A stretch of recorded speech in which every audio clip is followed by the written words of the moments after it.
Hello again, everyone, and welcome to another edition of MRN Outloud. I'm Woody Cain. Getting set for the races at Martinsville this weekend. We're going to talk a little Xfinity Series racing in the playoffs. Brandon Jones will join us. He's just 4 points below the cut line as we head back to the paperclip with the Xfinity Series for the first time in 14 years. But with Brandon, we get a bonus because he's doing 2 races at Martinsville. He's also running the Gander RV and Outdoor Truck Series race for Kyle Busch Motorsports. We'll talk about all that next with Brandon Jones. Stay with us. Citywide to countryside. Whatever you drive, wherever you go, Hercules Tires has the value, selection, and industry-leading warranty to get you there, no matter where the road takes you. Go to HerculesTire.com. There you can find the nearest authorized Hercules retail location to you. Plus, you can use the tire tracker to find out which Hercules tire fits your vehicle the best. That's HerculesTire.com. Hercules Tires. Ride on our strength. We're joined now by Brandon Jones, who drives the number 19 Toyota Supras at Joe Gibbs Racing with Menards on the side. 4 points out as we head to Martinsville for the last chance qualifier, if you will, to make the championship 4 at Phoenix. And Brandon, you're right there. But man, I sense a little frustration with you the past couple of weeks because you were running very well and then got taken out in the last stage. Are you able to put all that behind you now? I mean, you pretty much got no choice.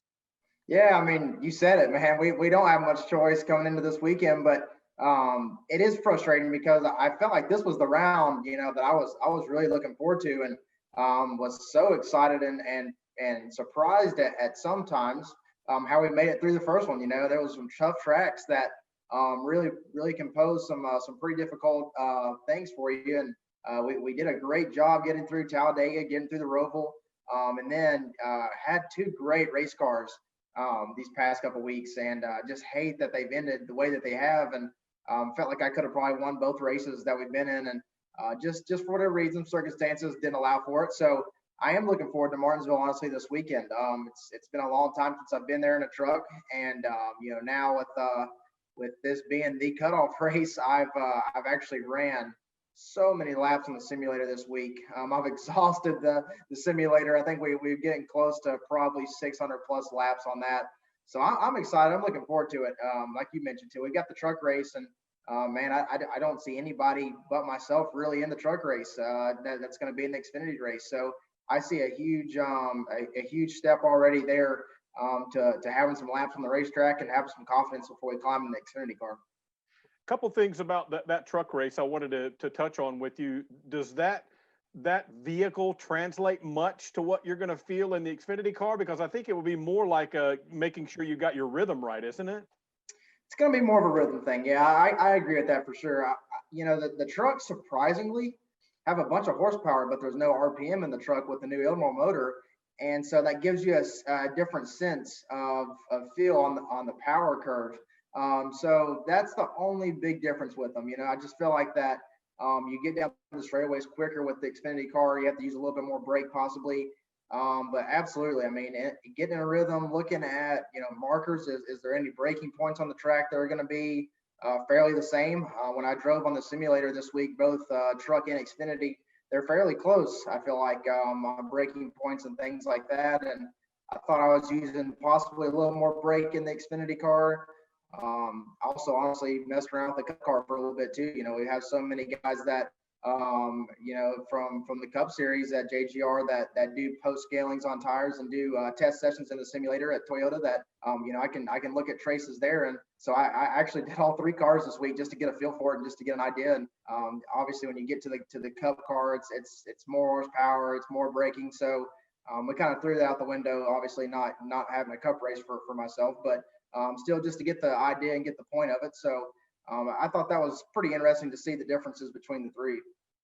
Now, the news came down a little while ago that your crew chief for this race, Danny Stockman, is going to be suspended because of a tire that got away at Texas Motor Speedway.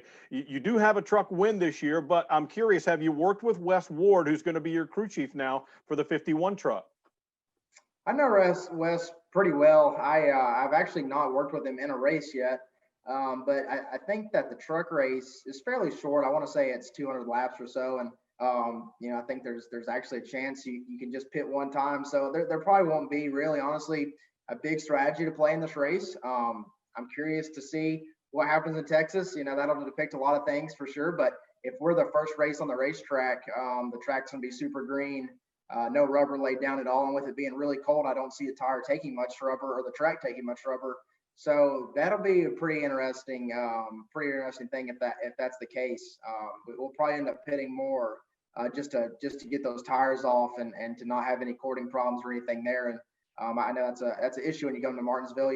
We've been talking about it a bunch. So that'll be the only thing. And I think Wes will do a great job. Like I mentioned, I know him pretty well, and I think Stockman will have a really good setup in the truck to come to the track with. Now, you bring up an interesting point. You talked about Texas, and everybody knows about the rain that's been happening there and all that. You guys had your own experience by racing in a monsoon at Charlotte earlier this year. And the thing that always comes up is you see all over social media, oh, why don't they just put rain tires on them and let them go? Put it to rest for us. Why won't that work on an oval when you're going full speed? I know you had some of that at Charlotte, but you're not up to the full speed in those turns like you would be. You're correct, man. You just mentioned it. That's the issue. At the Roval, even at the Daytona road course, you got the infield section. So your speeds are just not what they are. I mean, we're hitting turn one, NASCAR turn one at almost first gear on some of those racetracks, and you're climbing through gears. Surprisingly, it sticks on the oval really well. I was thinking, going into those races, oh my gosh, this is not going to be good when we get on banking. But surprisingly, they did do well, but I just don't see you being able to, go all you have down the straightaway and get to the corner. You'd have to really brake, slow down. It would be interesting for sure, but I just don't think that it would hold up to what it would look like at a road course for that reason. In spite of what you just said, all the Twitter people are now going to be going, well, Brandon Jones said they stick pretty well. That's going to happen, right? You've opened up the can of worms. I'm really trying to back this case up with the facts that probably not going to happen, because the simple fact that the speeds are just going to be incredibly different. But I'm sure somebody will get me quoted on that. Let's talk a little about the Xfinity race, because that's your day job, your main job. 4 points out, but the spread is not very much. Even Austin Cindric in second place is only 14 points to the good, and one incident at Martinsville can take care of that. So with that being the case, you can't really focus on just catching one guy and racing him. Are you a guy that wants to keep up with those numbers of where am I, what do I got to do all race, or do you just play your game and not worry about that until the very end?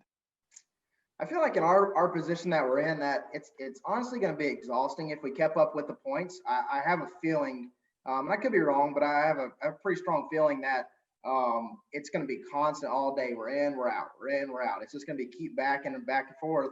So I think that we just go do our deal and race the way we've been racing these racetracks the past couple of weeks. Really, I mean, we've had speed no matter what track it is, if it's a short track or a mile and a half or road course or whatever. We've been doing really good. And I mentioned that we had so much simulator time this week. I really feel that with everything that we put into it this weekend, that we'll have the speed to run up front the entire race.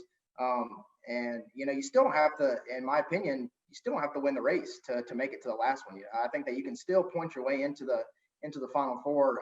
Winning's obviously going to take care of every bit of it for you, but if you go out there and have amazing stages, and you have a really good final stage, I think you're going to be in really good shape. And the way everyone's been racing the past couple of weeks, even the ones that are in the playoffs, I have a feeling that it's going to be pretty action-packed, especially, not being in Martinsville for so long. Some of these drivers haven't seen this place in forever, but we all watch the Cup race and we all watch the truck races, and we still get the gist of how you race around that track. So I'll be curious to see the ones that are being aggressive, how that turns out for them, and if they're able to make it work. I was reading that stat too. 14 years since the Xfinity Series has run at Martinsville. That just kind of blew my mind away. As you get there, you're having obviously your best season, your best career season with the 3 wins so far in the Xfinity Series. But I wanted to talk a little bit about your crew chief, Jeff Mendering. Back in the day, he used to be a racer himself back at Concord when we were doing cable TV out there. So does he ever go, back when I drove, does he ever play that card on you? Man, he doesn't do that too much, but I'm going to get him on that now that you mentioned it. I will definitely get him. He'll enjoy that for sure. But Jeff does a really good job, in my opinion, of helping me out on race weekends. That I think to me that's what makes a crew chief so good. It's not just bringing good race cars to the track. It's helping your driver out as much as you can too. And he's got all the tools in front of him during the race and before the race as well. So any information that crew chiefs can give in the right way they give it. I think Jeff does a good job with that. So I'll have to bring that up for him for sure. Well, I mean, it does kind of give him a good perspective to know what it's like from the driver's seat instead of just from strictly like an engineering side of it to help you out along the way. You mentioned a little bit earlier about the simulator and putting in a lot of laps. I think people may not be quite as aware of how realistic these things are. When you get to a track after a lot of time in the sim, I'm imagining that you don't get surprised too much by what you see, because give folks an idea of how realistic these things are now. Yeah, I mean they're impressive, and it's probably beyond my head of how they work. I mean every manufacturer has their own simulator. It's not just Toyota. Ford and Chevy and everyone has their own designated simulator for their drivers. But it's a pretty much a computer generated car of what we have at Gibbs. And so every little inch down to the chassis is recorded, I'm sure, and somehow put into the computer, and you're basically driving your race car. It's not just a generic model that everyone has.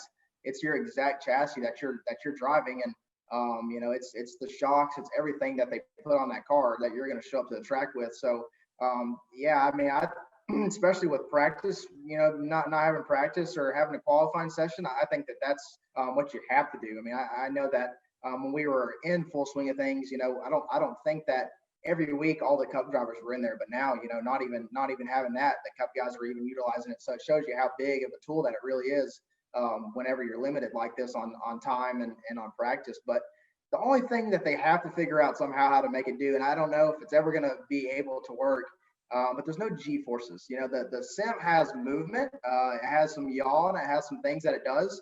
If you hit the wall, it smashes you around and stuff, but it somehow needs to replicate you feeling loose, or you feeling like you're not stuck in the track. That's the one thing that it doesn't do. But I don't know, when you think about that, it's probably not a bad thing, because it makes you attack the whole time. It doesn't make you lift and make you run a lap that's probably, that you're more capable of. So I feel like it honestly prepares me to be aggressive right off the truck. You mentioned earlier following some of the lines that the Joe Gibbs Cup guys have taken at Martinsville and seeing what that was like. But I'm curious, I know it's difficult with the whole coronavirus restrictions and all, but do you ever get a chance to pick those guys' brains? Like Denny Hamlin is having a spectacular year. Kyle's won about everything that there is to be won, and you're driving his truck. Do you get much of a chance to pick their brains? Yeah, I mean, face to face right now, not a lot. When Kyle was coming over and running Xfinity, and Denny and those guys, when they were able to run some races, then we had a little bit more time and a little bit more face-to-face contact. But I feel like, running Kyle's truck this year a bunch, and having that race that we won and everything there, that's honestly kind of helped open the door up a little bit to get some information from Kyle and to get some tips and stuff from him. And so, yeah, I mean, absolutely, we're going to lean on those guys a bunch, especially coming into this weekend. Pick their brains, see exactly what they think. And with there being no Xfinity race, there's not a film for me to watch. So, I'm going to go back and watch Cup, I guess, watch the trucks for sure, being in that race, and try to see exactly kind of what happened throughout both of those races. But that's one thing that's super nice about it, is if you can watch the whole race and then write your questions down, you can then go and ask them, what you're trying to get out of them and stuff. So, yeah, it's a big help coming in tracks, especially that we've been to. Let's finish up with this, Brendan. A few weeks ago, it was announced that you'll be back at Joe Gibbs Racing next year. And I imagine with all the craziness we've seen, not just from the year, but this silly season seems like it's been crazier than others. Was that a moment where you kind of went, I'm glad that's out of the way? Yeah, I mean, absolutely. And I've been, we've been working so hard to want to come back to Gibbs. We wanted another shot, especially after the season that we've had this year. I really feel that we're going to really knock it out of the park next year as well with these guys. But that was a pretty big relief. I don't get too worked up about it and too worried. And I'm typically focused, exactly on what the goal is for this year, and that's to get to the Final Four and to have a shot to win the championship. But it was nice knowing in the back of our head that we'll have next year as well to kind of fall back on and rely on. So yeah, I'm excited, man. I've really enjoyed my time at Joe Gibbs Racing, and getting to know Coach Gibbs, as we call him, and to know everybody over there. It's been a pretty enjoyable couple of seasons that we've had.